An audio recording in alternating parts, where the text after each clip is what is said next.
Welcome to Politics Done Right. I am your host, Egberto Willies. This is a progressive program that will take the mystery out of politics. This is the program that will encourage you to make sure government becomes we the people. Whether you are liberal, progressive, conservative, or otherwise, you get to air your point of view. We are an independent media outlet that, unlike mainstream media beholden to corporations, we only owe allegiance to you. Remember, you can also send me a tweet at EGBERTOWILLIES. That is at Egberto Willies. Let us engage. It is Politics Done Right.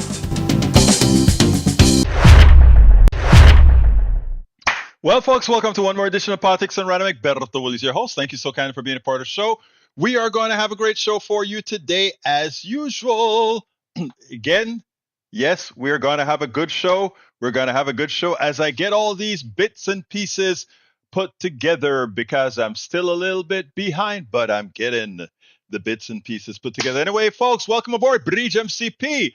Welcome aboard Yvette Avery Herod. Welcome aboard AVQL, Senor Michael Rutten.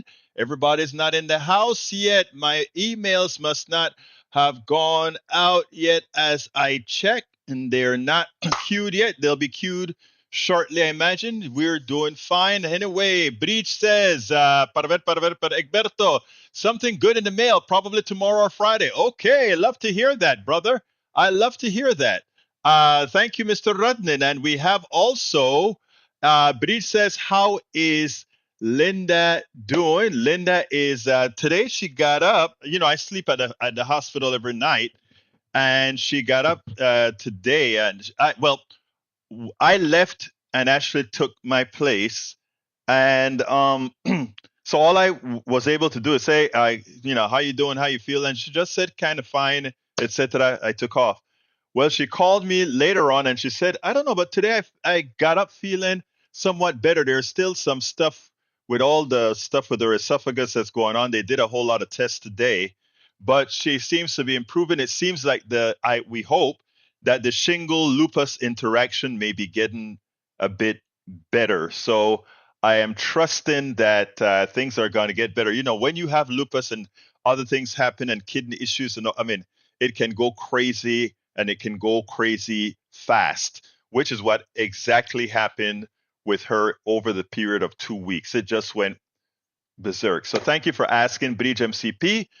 She's improving quite a bit. Yvette Avery Harris says, good afternoon, PDR Posse. It's great having you here, Yvette. Great having you here. Egberto Willie said, did she get the sores in her throat?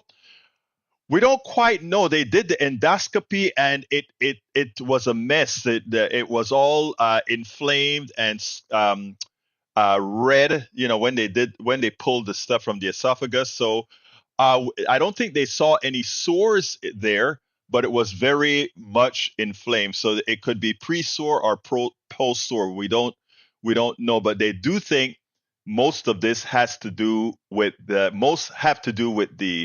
the shingles and lupus interaction, etc. I spoke yesterday. I really had to for some extent go back, crazy, because every doctor was doing their own thing and there was no cohesive connectivity about what's going on, which is what good healthcare should look like.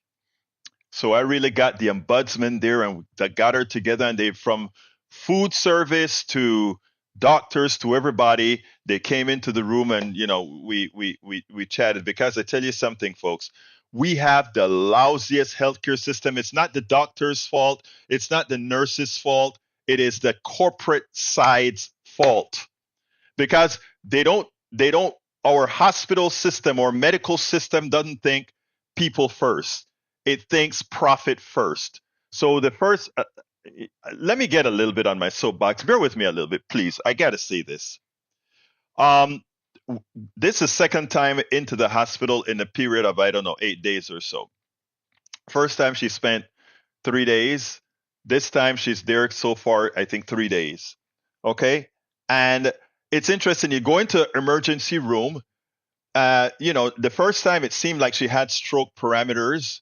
You would think that they would leave asking you about insurance and all of that apart. Get your name, blood, all that good stuff. They should get down and try to take care of you. Immediately as she is in the emergency room, bed, in pain, etc., they're asking insurance card, date of birth, what is this? What is this? Employer, what plan do you have? I mean, you are sick as hell. And the only thing that they're thinking of is about collecting their monies, right? So even as the nurses are doing their work, right? They're doing all the scanning because everything, a toothbrush, a syringe, a top, everything is scanned and billed. You know it's going to be billed, right? So we have these people taking care of people from a financial point of view. And I don't, the bill is going to be ridiculous. We're going to be talking several, I mean, I wouldn't be surprised if it's pretty damn close to $100,000 for this scenario. Makes absolutely no sense. So they're asking you, the nurses, a part of their care is maintaining business, right? So I do not blame the nurses. I do not blame the doctors. I do not blame the assistants on the floor. I blame the corporate structure under which healthcare is given. And until we get rid of the corporate structure of healthcare, it'll remain, and it'll give guys like me who are advocates for, whether it's be my wife, my daughter, or a friend. I'm going out there to fight the system. But how many people have the wherewithal to go out there and have no fear with these folks and go out there and say, it's not going to be this way. This is what needs to be done. A lot of people don't have the wherewithal to do that. We should have to have the wherewithal to do that. We should have inherently a humane society. But anyway, Breach says, Egberto, I was having a heart attack and they asked for insurance before Doc came in. I threw my wallet at them and said a few words. I know you, girl. Exactly. Michael Rudden says, our medical system would be really good if not for the profit motive. Priority of care is all messed up because of that. And yeah, and you don't get the interaction between all these doctors that are serving you. It makes no sense, but we got to get a better system. We got to preach all Medicare for all. This is not a party affiliation thing. This is a human thing. We need to have universal health care for all. And whenever somebody tells you we can't afford it, says, okay, that means that it is okay. You believe it is okay for us to relegate some of our citizens to die. All right? We can afford it. We can afford the best health care for every single American citizen. We should pay for people to go to school to be doctors. We should pay for, we can afford it. That we don't is because of an evil economic system. No two ways about it. Let's see. AOC humiliated by Bobulinski after gotcha question fall flat. No. Actually, Bobulinski looked like a clown, and we'll show that in a little bit. Bobulinski looked like a complete clown because he didn't know what he was talking about. Bridge MCP says, when primary docs went to hospitals, which they stopped, they coordinated all the docs. Exactly. We have a group here called Kaiser. No, not Kaiser. It's not Kaiser. It's, I don't remember the name of the group here in town. That they were the first one to adopt Obamacare as a group right here in Texas. And this group, Kelsey Siebold had this care where they actually, it was, you got care from a team, and it worked pretty well. Good afternoon, Maywood. It worked pretty well. Unfortunately, they got bought out, if I remembered, by a for-profit corporation, which is what's occurring with all these groups. If you take a look at all these groups, they're being bought by corporations. Emergency rooms are being put out there by corporations. It's all a business on your health, which means your health will continue to suffer. There's nothing good coming out of this. Anyway, let's go ahead and Michael Rodin has a good piece here. Let me read that first, and then we'll move on. Eric getting his info from the right-wing bubble again. Republicans pushing an impeachment investigation without any evidence for charges while relying on information from someone who admitted connections to Russian intelligence. You seriously need to get off the hate train. At this point, the story isn't the fact that the basis of impeachment inquiry is wrong. The story is, why is it proceeding anyway? Representative Alexandria Ocasio-Cortez saying Republicans have no charges. I have to hear the chairman's opening allegations that they are specifically charging the president of the United States. I'm hearing about the Biden family. I'm hearing about this and that. I'm not hearing about the specific allegation by this committee. What is it? It is not here. And that is the problem, she said. And let's go ahead and listen to the little piece that, since that's where you want to start, Radnim, we'll listen to the little piece put out by AOC, but actually by MSNBC on AOC. So let's go ahead and listen to that now, and then we'll take it on the other side. All right, let's go ahead and do that right this minute. Republicans continue to show who they are. Not, number one, not very, I hate to say it, but not very smart in believing that they could have a hearing like they had today in an attempt to impeach the president with witnesses that at best are dubious, but actually themselves are suspect. But anyhow, there's a clip where Alexandria Ocasio-Cortez really gives the meat of what these guys are like. Check this out, and then we'll take it on the other side. Had a wild scene on Capitol Hill today, to say the least, where GOP lawmakers in the House, they organized this testimony from a witness who had to call in from behind bars, from prison, for an inquiry into Hunter Biden and the president that NBC News reported largely lost its steam weeks ago, even within the Republican Party. I want to bring in NBC's Ryan Nobles, who's live for us on Capitol Hill, to talk more about this. It has been quite a contentious last couple of hours. Ryan, walk us through the highlights here.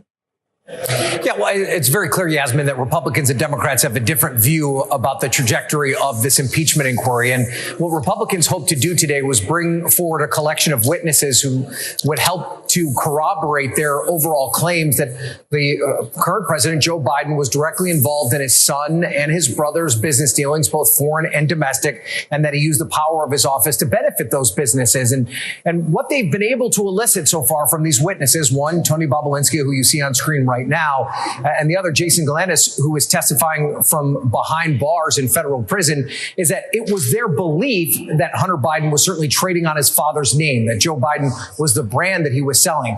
Where they've fallen short, though, is providing any direct evidence that Joe Biden himself was actually involved, even if Hunter Biden may have been claiming that. Listen to one of the exchanges from earlier today.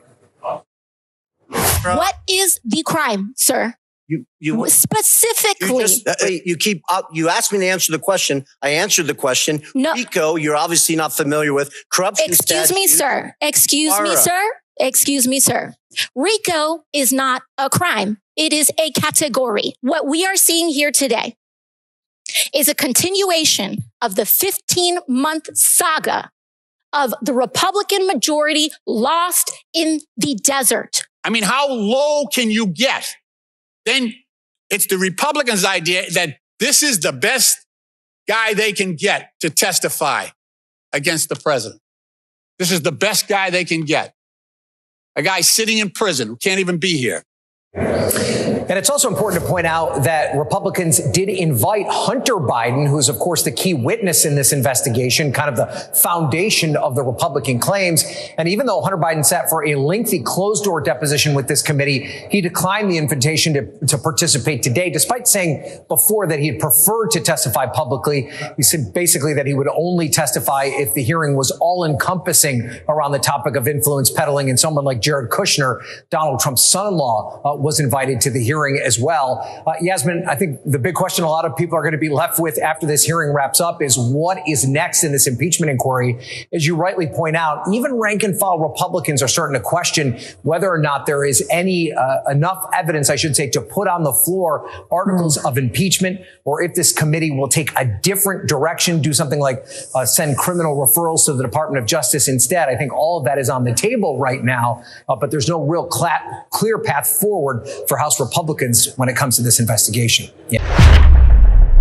Alexandria was, first of all, he attempted to be condescending, and in the process of being condescending, he pretty much proved that he was the one that didn't know anything about the subject, as she had to explain to him RICO laws, and that RICO was, well, as she explained it, as you heard previously.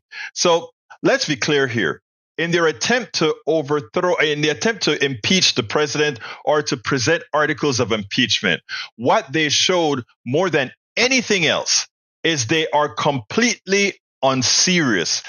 There's much that needs to be done in the country, and they're having hearings on attempting to falsely create issues to impeach the president. Now, who in Washington is working for you?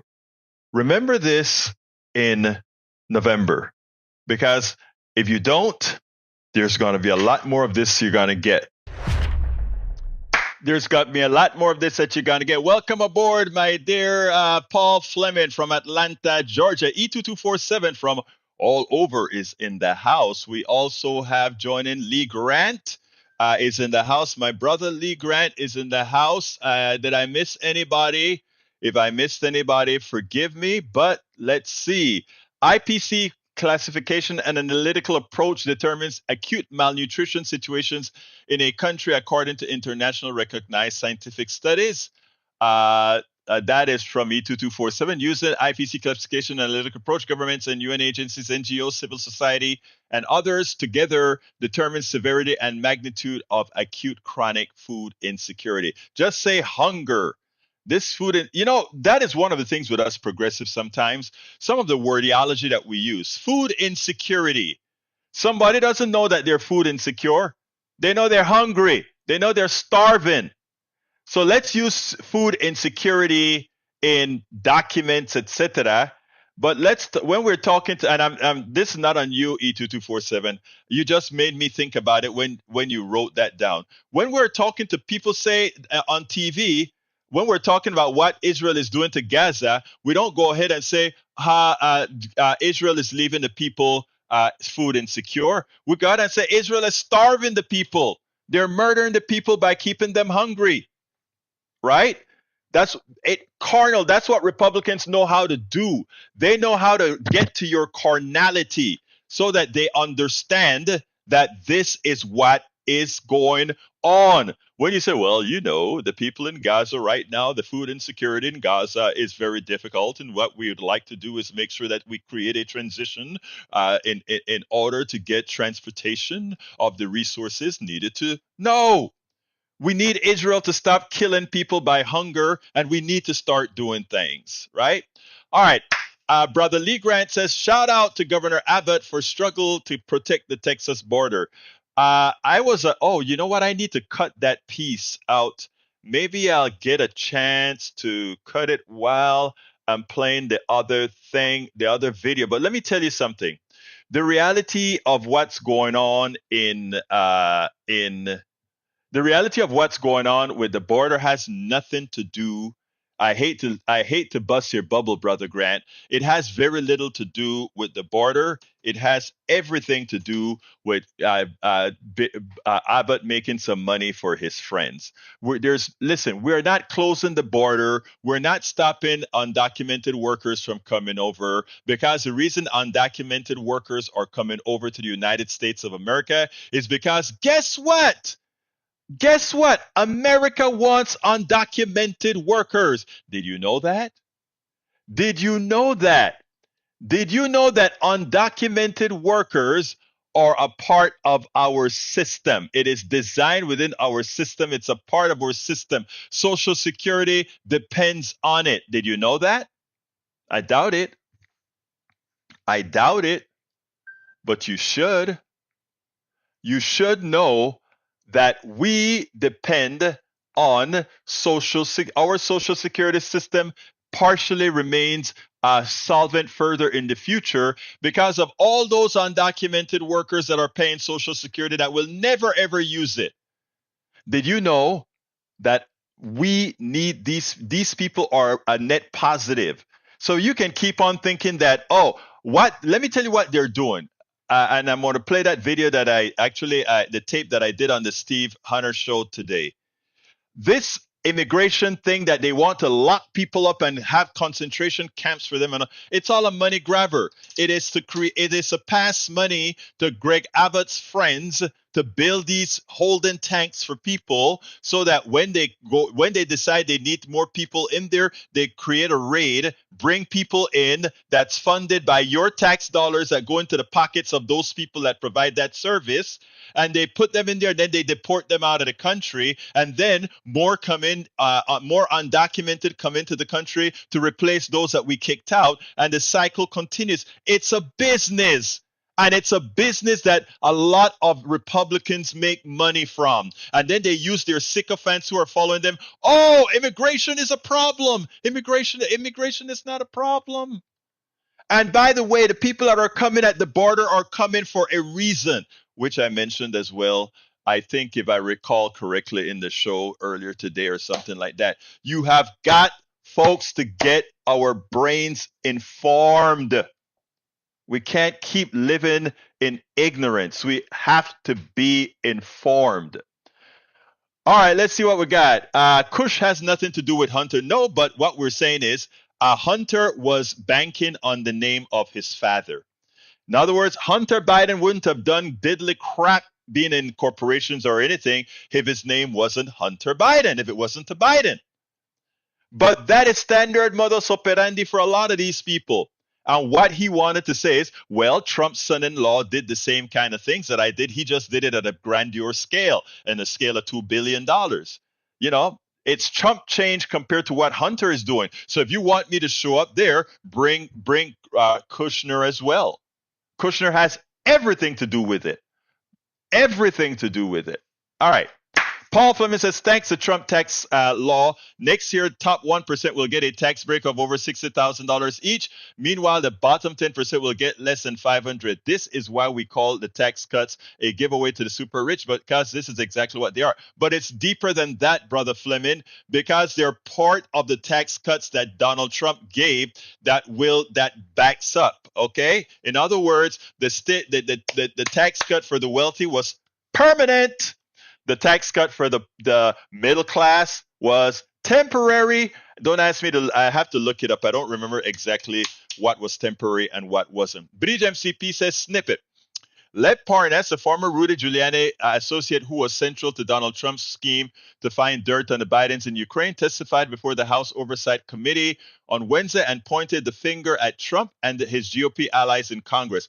Parnas was a central figure in Trump's first impeachment over pressuring Ukraine to find dirt on Joe Biden, his likely opponent ahead of the 2020 election. Parnas was tasked by Trump's personal lawyer at the time, Giuliani, to travel to Ukraine and link Joe and Hunter Biden to corruption, which Parnas has publicly testified he did not find. Oh my God, Eric, did you hear that? Oh my God, Eric, you don't see it.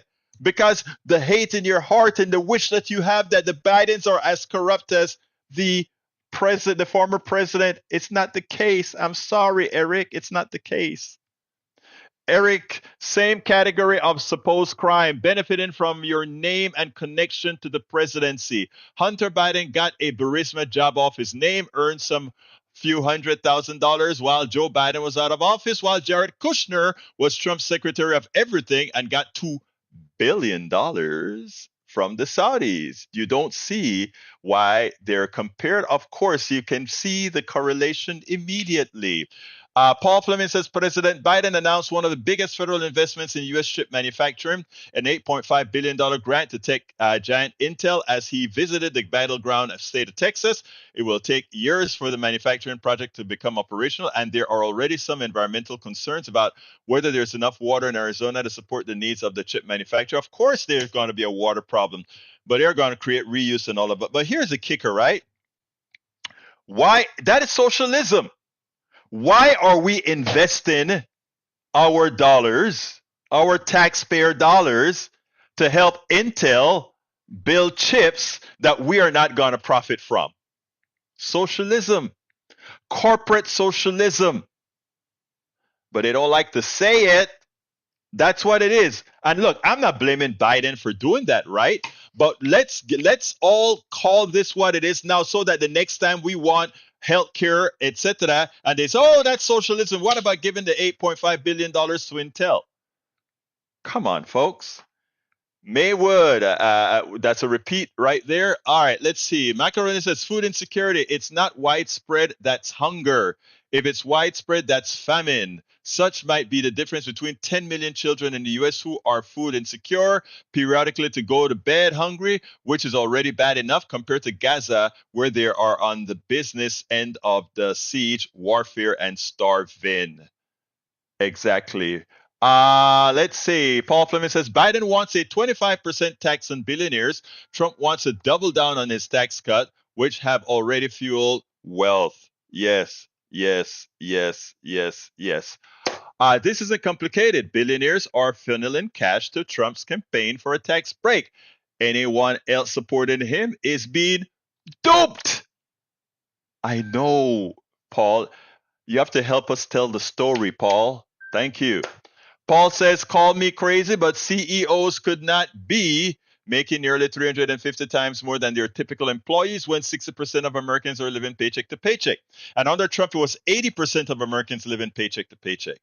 So we got a little 20% reprieve from Brother Bill. Melody Keelan is in the house from Barcelona, Spain. E2247 says, deny Bibi entry into the U.S. and put out an Interpol warrant for his butt. Agreed. I agreed. Eric says, hearing away, keep it going. And yes, remember the economy turmoil is created. Don't know what the hell you're talking about, Eric, but I know you mean something there. Inequality says, inequality has jeopardized the future of Social Security. As the rich have gotten richer, more and more of their income has escaped the cap on Social Security payroll tax.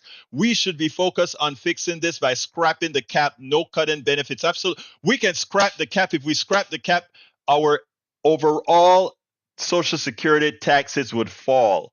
The wealthy would pay a lot more because they have so much more to tax, and the average American citizen won't have to pay that 14% in Social Security taxes.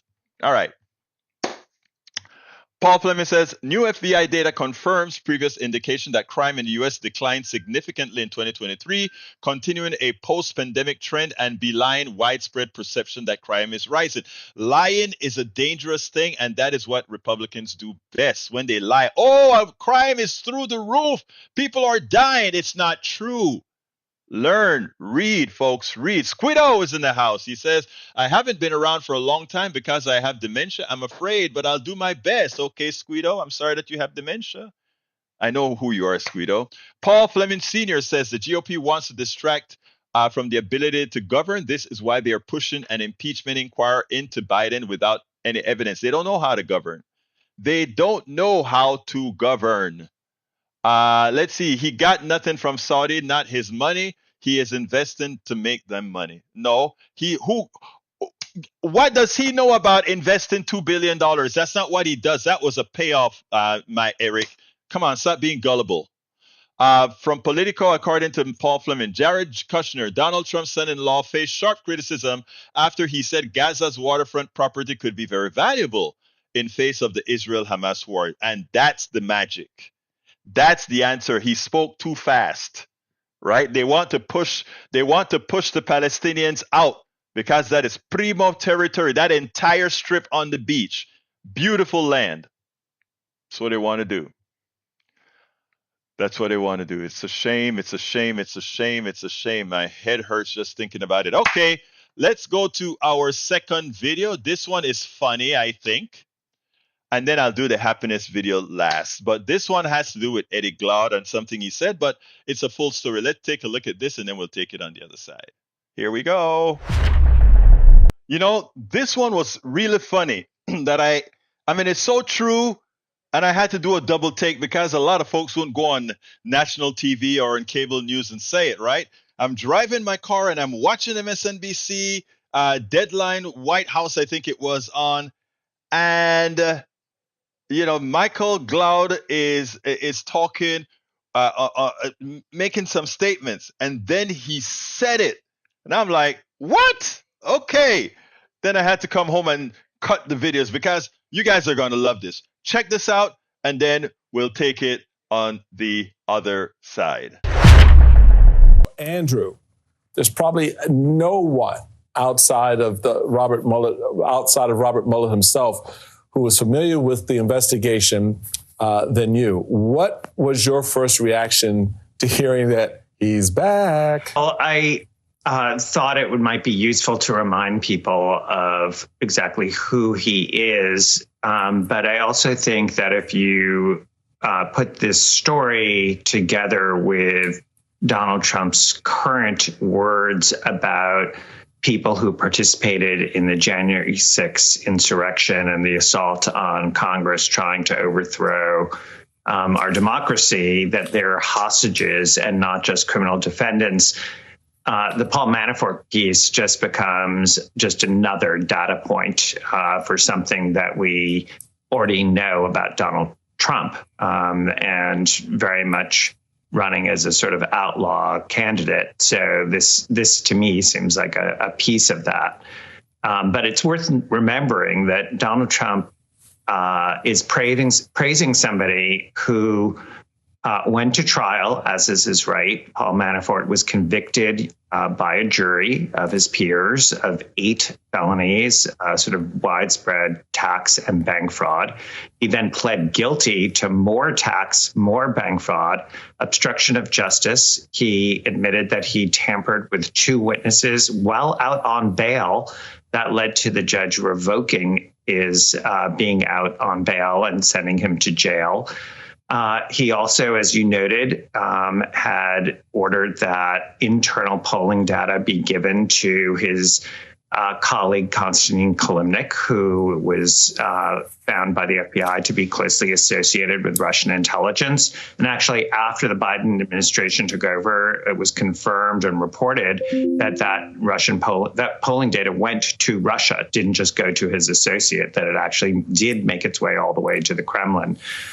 So this is somebody who has a history, a litany of felonies that are quite serious, that usually is not something that is on the resume of somebody who is a campaign manager of one of the 2 major parties in the United States. So, Eddie, after hearing everything that, Andrew just laid out, and when you look at Trump's continued inability to condemn Putin, even in the wake of the death of opposition Navalny and Russia's highly undemocratic presidential elections, which we've just witnessed over the last 24 hours, what's your assessment of the danger here? How dangerous do you think it is to have someone like Manafort coming back into our politics, back into our political process? Oh, I think we're at, the highest threat level we could possibly imagine in some ways. And let's add to your description, Mike, what Michael Cohen said in the last hour. Given the bond that he can't make, where is he going to get this money? It actually opens him up to all sorts of influences in so many ways. I think it's so clear to me that the failure to hold Donald Trump accountable over the course of his life has led this man to be able to think that he can act with impunity, that he can act without being held responsible for anything. The idea that Paul Manafort, given what Andrew just laid out, can re-enter politics boggles my mind. And to be honest with you, and I know this may sound a bit, obsessive on my part, damn, white men get breaks, man. I mean, could you imagine? One more time, Eddie. There you go. One more time for the people who didn't hear it. Damn, white men get breaks, man. Please. I mean, but could you imagine anybody else being able to do this? Whether it's Trump or Manafort or whomever, it just blows my mind, Mike. I got nothing. We got to repeat that clip in slow motion. Damn, white men get breaks, man. I got nothing. I mean, Glaude is right. How many things does Donald Trump have to do to actually pay a price for, to have the population at large pay a price for? But it's, people would say, well, that is Donald Trump. It is Donald Trump, and he's a special person, a billionaire, and maybe some other unique person would have that same thing. But then Donald Trump says, I am going to go ahead and bring back in my former campaign manager who was convicted, and nobody says he can't do it. It's like, all right, if he brings him in, he's disgraced, but he brings him in, he gets a chance. So you see why Eddie Glaude says what he says, because again, it is like, if Manafort can come back after being convicted of felonies, after spying for the Russians, after doing all these things, and he comes back into the fold, do you think Obama or any one of these guys could get away with it, or any woman would get away with it? Hillary Clinton or any? Hillary Clinton didn't even do anything with regards to emails. They talk about scrubbing servers and all of that. They don't know what they're talking about. Emails are all over the place in the ethos. So her having a server in her home, that was the least concern as far as security for emails. But the media knows it, but they don't expand on it. But when Donald Trump talk his stupidity as well, they make it seem as if, oh, it's big thing. But also, again, we ask, these guys are thugs, and we accept them into leadership. We accept them as being okay. Eddie Glaude, I get it. Some of us don't have that privilege of being able to either make mistakes or being able to be thugs, visual thugs in what we do. Wow, that was beautiful. And the panel all thought it was beautiful. This great multicultural panel got itself a great laugh, because sadly, that is still America today. Sadly, that is still America today. Paul Fleming says, after this interview, this is what Don Lemon official said about Elon Musk. Breaking. Don Lemon stated that Elon Musk is the most delicate snowflake he's ever interviewed, remarking, I've interviewed many world leaders from presidents to convicts, and none has been more sensitive or touchy than Elon Musk. Elon Musk is just... And it drives me crazy that people think so highly of Elon Musk, because first of all, he's not all that smart.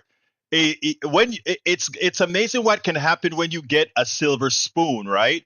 You get a silver spoon, you can do a lot with it, right? You get the start. Bill Gates got the initial seed money. The guy, Jeff Bezos, seed money. It's amazing what you can do. I had to fight to get $40,000 from my software company only after the software company was profitable and I didn't need the money. But I went and took it anyway.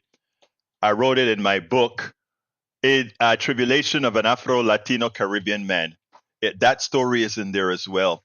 So, but look, folks, I have one more video to do, and then we're going to be taking off a little bit early. I want to get to the hospital before the business office closes down. So let's go ahead and do the last video of the day. Here we go.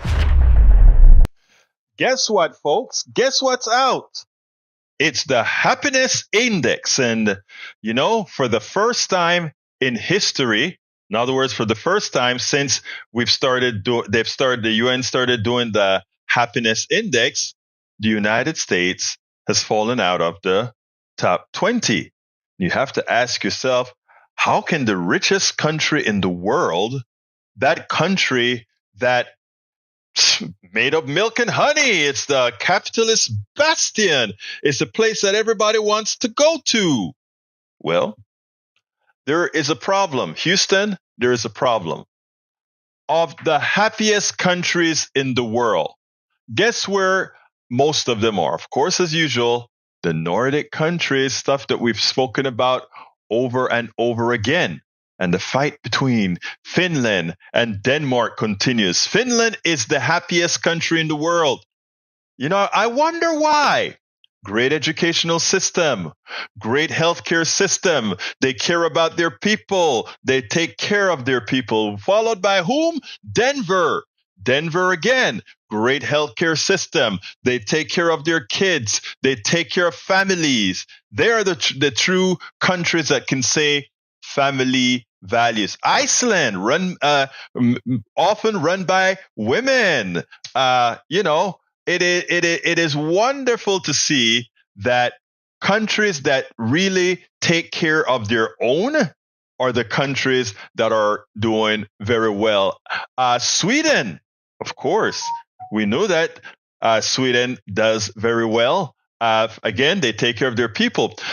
You know, it's interesting because Israel also made the list.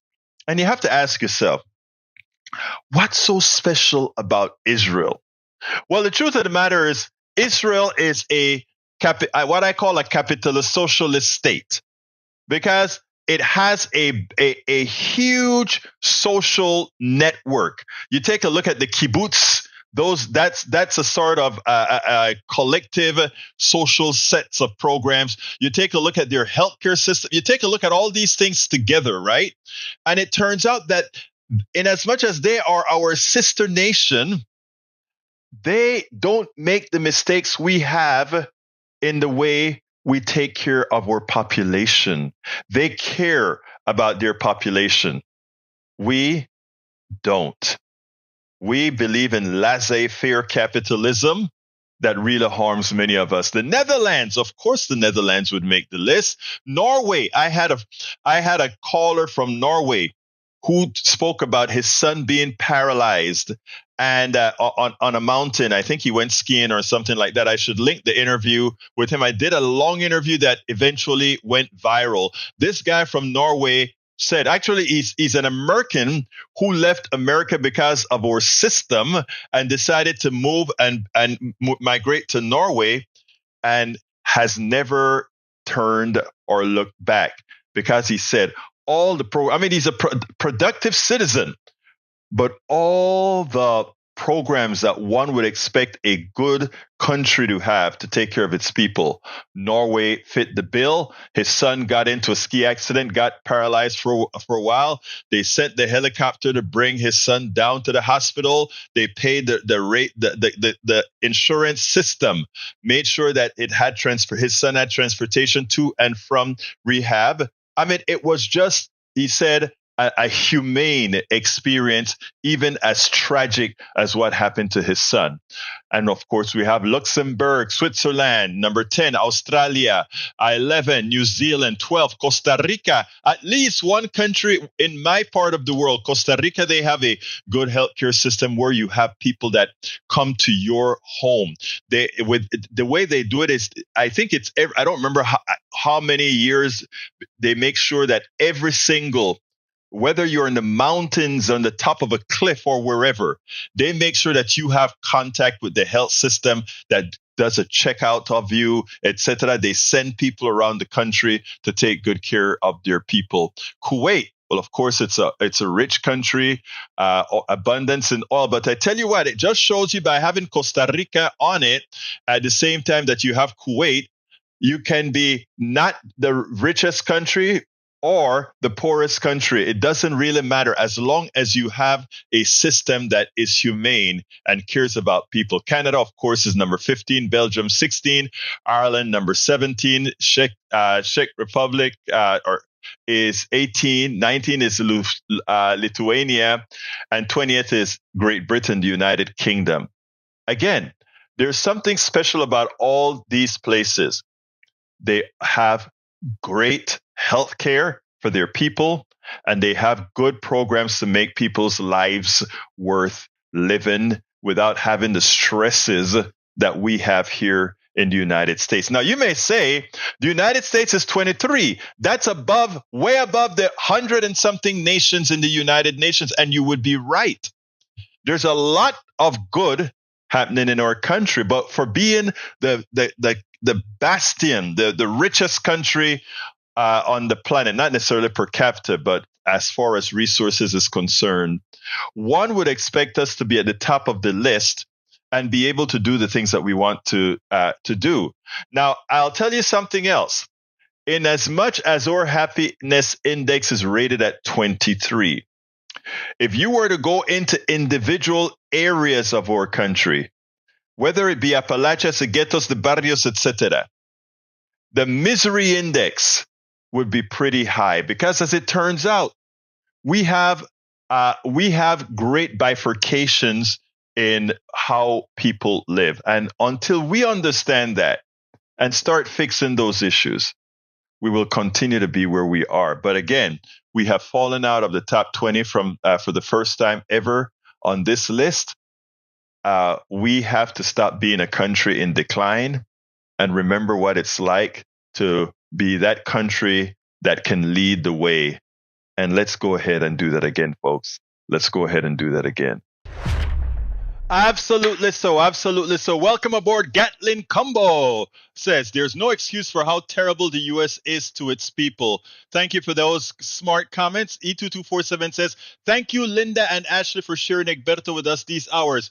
Man, I love you all. You know, I can tell you from the depths of my heart that doing what we do here together makes a difference. Carl Cox is in the house. How's your wife doing, Egberto? Today she feels better than she did yesterday. She has a long comeback still, but we're doing fine, brother. Thank you so kindly for asking. I want to thank from yesterday, because I didn't do it. I was kind of monitoring as I was talking to the business people out there at the hospital. I want to thank Brother Ray, J. Ray, for his contribution, his super chat. I want to thank Robert P. Davenport for the contribution. He says, greeting progressives on the first day of, he said something in here and I can't see it. I can't read it. On the first day of spring 2024. Likewise, Bridge MCP, our stalwart, says, greetings, says, thanks, Egberto, for doing the show and dealing with the family issues at the same time. Look, girl, this is what we do. We're all in this together, and I couldn't do this without our great peeps that are constantly watching, our great peeps that continue to support the program so that we can promote truth to the rest of the country. And we do our small part, we do our small part. We need a lot of people doing their small part to make this a better place. I want to remind folks to go get my book, please. It is Tribulation of an Afro-Latino Caribbean Man. Racism didn't stop my smile, hope, or journey. I guarantee you, women will get something out of this. Men will get something. Whether you're a black man, a white man, a Chinese man, or any kind of person, you'll get something out of it. It'll tell these different stories will tell a story to everyone. So please go ahead and get the book. How can you get the book? You can go to politicsdoneright.com/books, politicsdoneright.com/books. I promise you, and by the way, I have all my other books there as well. But here's a kicker. If you go ahead and support our newsletter, if you go ahead and get a paid subscription to our newsletter, you can read all my books I have 2 of them up, but I'm putting the rest up. You can read all of my books at the Substack newsletter, where I post my newsletter, the Egberto on the Run newsletter. You can read all my books there. This one is already up there at the Substack, as well as I think it's worth it. How to talk to your right-wing relative friends and neighbors. I'm posting the others as well, so they will be there. So consider going to politicsdoneright.com/books to get the book if you want the hard copy, etc., or the Kindle copy. Or you can go to politicsdoneright.com/newsletter. Become a paid subscriber of a newsletter. It's just a coffee. Think about it, a coffee a month. You'll say, if you saw me in the street every month or so, say, hey, Egberto, let's go have a cup of coffee. 1 cup of coffee. If we can get several hundred cups of coffees together, everybody around the country doing what, we can continue to support what we're doing. But that's what we need. We need to get about 1,000, more than 1,000 cups of coffee a month. and that can take care of helping us get some help into the studio, etc., etc., etc. Right now, we're in dire straits. We're trying to keep it going, So anyway, folks, the other thing is we have a lot of different forms of support in the program. Go to politicsandright.com/support. Politicsandright.com/support gives you all the options to support. Brittany says, Egberto Willis, thanks for the show and being here. Prayers for Linda and family. She sounds like she is on the mend, so it looks that way, and we hope there's no relapse. And I send her y'all's love all the time. I tell her, hey, people ask for you all the time. That has a positive effect on somebody's psyche, that they know that they have folks on their side. They have people that are rooting for them. I've got to get out of here a bit early, folks. So I want to thank you all for being here. Once again, please go ahead and get the book at politicsdoneright.com/books. I just put it in there again. Please support the program by going to politicsdoneright.com/support. politicsdoneright.com/support. It gives you all the different options in which you can support our program. And lastly but not least, please become, if you have the wherewithal to do so, please become a paid subscriber of our free newsletter, politicsdoneright.com/newsletter. politicsdoneright.com/newsletter. My name is Egberto Willis. This is Politics Done Right. And you guys know how I end this baby. I am what? Out.